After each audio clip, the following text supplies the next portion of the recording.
Hey you guys, welcome back to my channel. It's Shania. So today's video is less exciting in terms of the fact that I will be talking about all of the books that I didn't really like in the year 2020. Now I do want to quickly say that I have about 5 books that I really just did not like in 2020. However, they are all not books that came out in 2020. I believe on this list of 5, only 2 of them actually came out in 2020. However, they were on my most anticipated list for releases in the year 2020, and if you guys saw that video, you guys know I was really excited about these books, and they were just complete letdowns, but we will get into that. I also want to say that if there are any books on this list that you guys absolutely loved that I didn't like, it's okay. It's alright. We all have different opinions, and if you guys absolutely loved one that I didn't like, well, I would really like to hear your thoughts on it.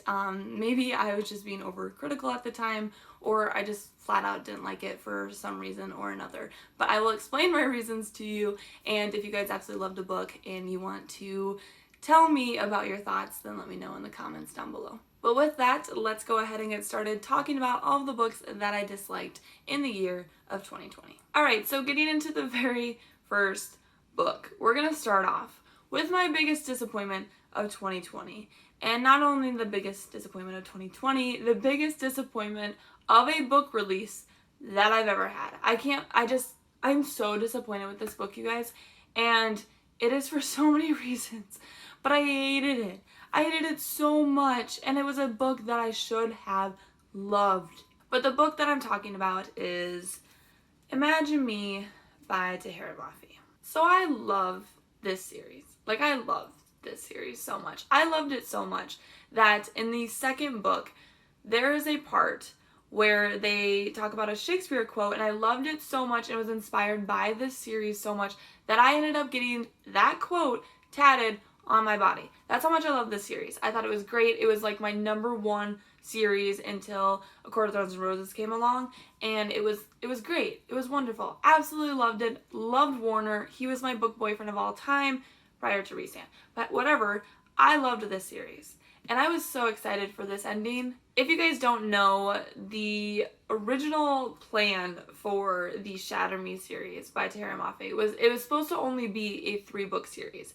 And it was perfect as a 3-book series. You had the first one, which was Shatter Me, and you had the second one, Unravel Me, and then you had the third one, which was Ignite Me. And they were perfect. It was a perfect trilogy. It was amazing. And then Tahira came out and announced that she wanted to continue the series and that there were going to be 3 more books and 2 more novellas that were going to be a part of the series.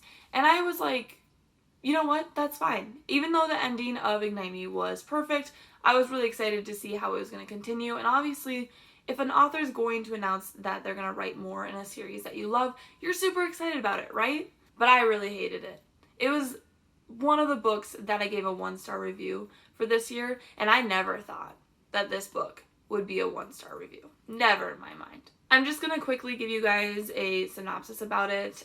Basically, in the first book, Shatter Me, you are introduced to this girl, Juliet, who is held in an insane asylum, and she's been there for almost a year, and you're getting into her mind and seeing how a lot of things are just not right in her mind. She's just struggling in this captivity in an insane asylum, and she's in there because she has a lethal touch. And by that, it means that if anybody touches her skin, like physically touches her skin, they die. They die. They suffer like the most painful experience and they die.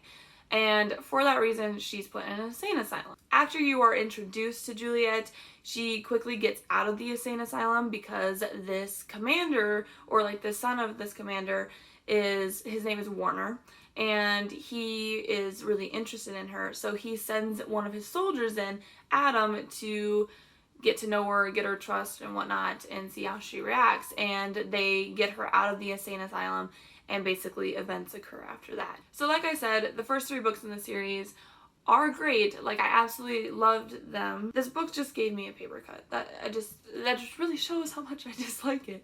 My god. Anyways, so I really just didn't like this book very much. I thought the ending, like, I don't want to spoil it for you guys if you haven't read it, but the ending just was so anticlimactic for me, and I didn't feel connected to the main characters anymore. I didn't feel connected to Juliet anymore, and it just didn't make sense. It didn't make sense. There was one scene at like the beginning of this book and I was like, what is going on? I have no idea. I'm so lost. I don't understand what is happening. And it just, none of the like 4th, 5th, or 6th book made any sense at all. But I swear the first 3 are where it's at. If you guys want to go ahead and read the next 3, and maybe you guys will love them, maybe you won't, you guys go ahead and do that. But yeah, I can't believe this book. I hated it so much. I really did. And I don't really hate books very often, and I hated this one. So strong words for a book, but it's the honest truth. Alright, so this next book is part of a series that I mentioned in my favorite books of 2020, and the first book in that series I loved. And I was so excited for the last book in this series, or this trilogy type of thing, and it was so disappointing. And that is The Guy in the Middle by Kate Stewart. This book is another one that came out in 2020. I was really excited about this one, and the reason I didn't like it was because there was none of that funny banter that I really liked about Kate Stewart, and there was nothing about the characters that I felt, wow, these guys are great. They work great together. Honestly, the whole plot of the story should have been a really good romance, but it wasn't. I can tell you guys a little bit about this one because the series that Kate Stewart formed, you guys don't have to read them in order by any means. You can pick and choose as you like, and it doesn't really matter. However, I would start off with the first one, but that's my biased opinion. But this one deals with a football player that plays on a college team and his relationship with his coach's daughter. And the entire first half of the book is basically just smut. And don't get me wrong, I love smut. I really do. I think steamy romances are where it's at. I read them all the time. You guys know that's like one of my favorite things. However, I didn't like this smut. It was boring and just give me a little bit of slow burn. You know what? Like, that's just how I am. That's my preference. I need some slow burn. I need to get connected into the characters. I need to have some sexual tension happening before anything happens between the two of them.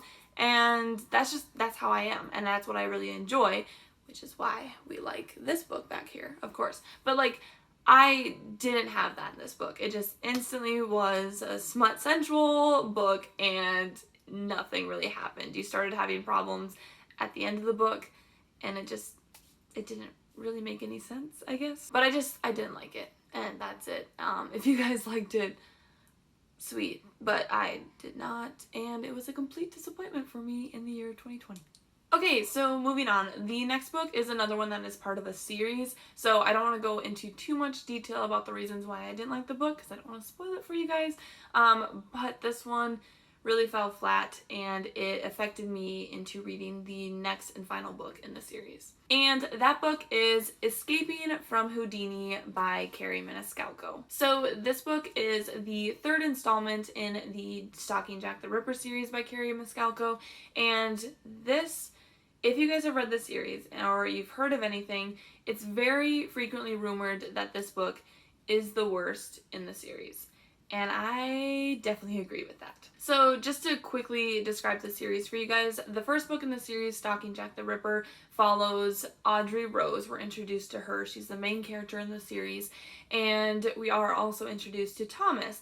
And the two of them become sort of like little detectives. They're in London at the beginning of the series, and they are stalking this murderer. And if you guys know anything about London history, there was a serial killer named Jack, and they nicknamed him Jack the Ripper, and it was very much like that in the book. She took events that happened in real life and brought them into a fictional world where Audrey and Thomas were really trying to solve the mystery. The second one is absolutely my favorite. It is Hunting Prince Dracula, and that one I loved. I absolutely loved that one. So I was really excited going into this one, and it wasn't great. I didn't like Audrey Rose's character in this. I thought she made some really questionable decisions, and I just have a soft spot for Thomas, so I loved him still in this one, but he even fell flat a little bit. That's mainly the reason why I didn't enjoy it. However, if you guys ever go on Goodreads and you read reviews, there's a lot of other reasons why people don't like this book, and they're very valid reasons for sure. I'm just telling you at this point that my least favorite thing about this book was the characters. Alright, so moving on to the next book. This one is a very popular book in the romance reading world. Everybody that loves romance and loves paranormal romance loves this book. Now here's the deal. I love paranormal romance. It is one of my favorite. Paranormal romance is key. It is great. It's wonderful. But this one, I DNF'd. I DNF'd it so hard. And I feel like people have told me that I need to continue because the next book and the third book in the series get really good and then you just kind of get hooked after that. But there's like so many books. I think the books in this series are in the double digits. Like there's so many. But I did not like the first one at all. And that series is the Dark Lover. Well, actually, it's not. I don't remember. It's the Bands of Brotherhood. What is the series called? I don't remember. I'll have it right up here. But it is, the first one is called Dark Lover by J.R. Ward. You know, I read this book back in February, and I'm trying to remember what I all disliked about it to lead me to DNF it. So I went on Goodreads to see what my review was, and all I said was, nope, nope, nope, this ain't it. Thanks, Shania. Thanks for really helping future Shania when she gets to this point, when she wants to talk about it. Thank you for that. I really appreciate that. Anyways, if I'm remembering right, I really liked the beginning. I thought it really kicked off really interesting. We have a girl that's walking in the street and she's being stalked, and then there's like a death that happens right off the bat. And yeah, I really liked the beginning, but I got so bored throughout the rest of it. And you're introduced to a lot of characters because this is a series that goes through each guy in the Black Dagger Brotherhood, and so you want to be introduced to all these people, so you get excited to read the next one about, you know, the next couple and whatnot.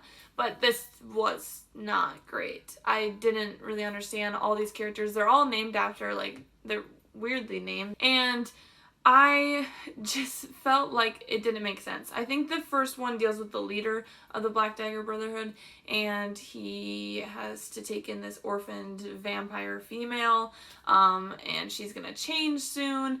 It sounds a lot like another series I read once. I'll insert a picture of it because I don't remember what it's called, but it's very similar to that one in the fact that she doesn't know that she is a vampire, and she's going to be going through a lot of changes when she hits her adulthood of, I think it was 18 or 21. And yeah, that's the premise of the story. But I didn't like it.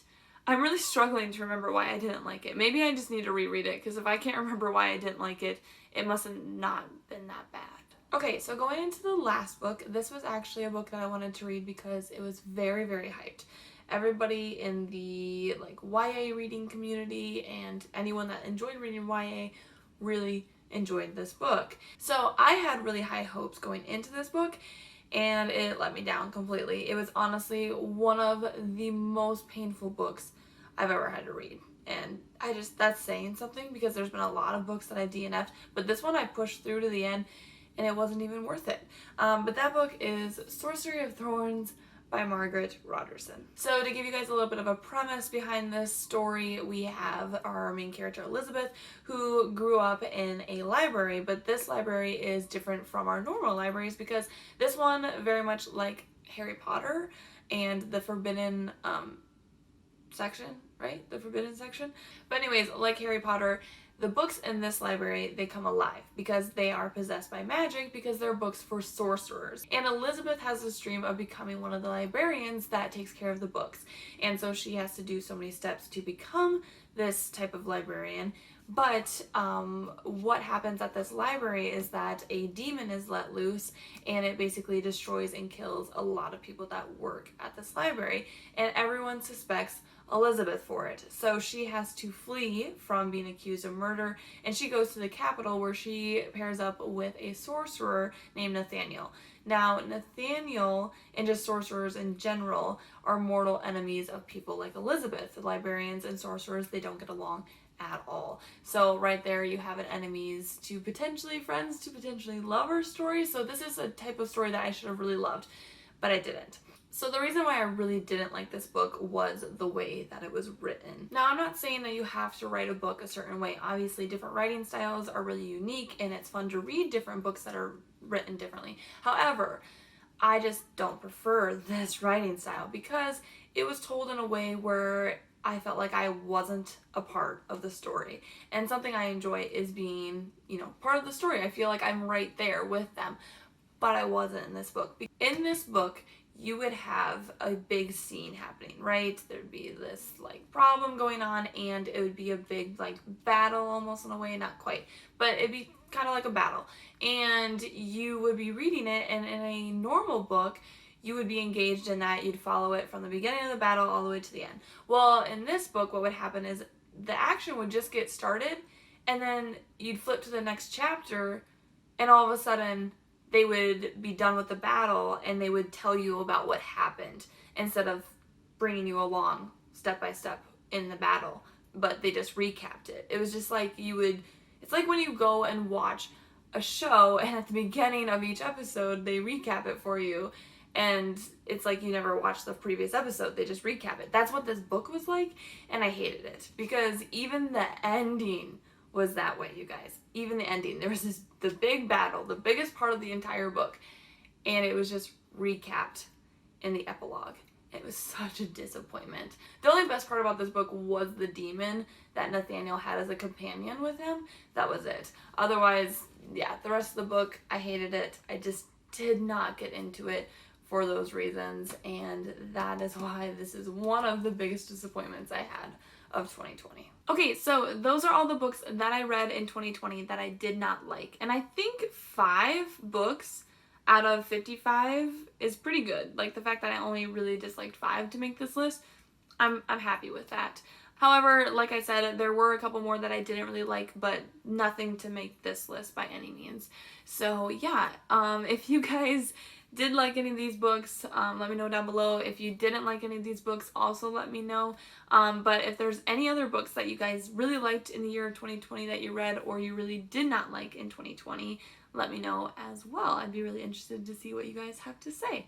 But other than that, if you guys haven't already, please follow me on my social media accounts and subscribe if you haven't. I would love it if you guys join the family. But other than that, I will see you guys in my next video. Bye!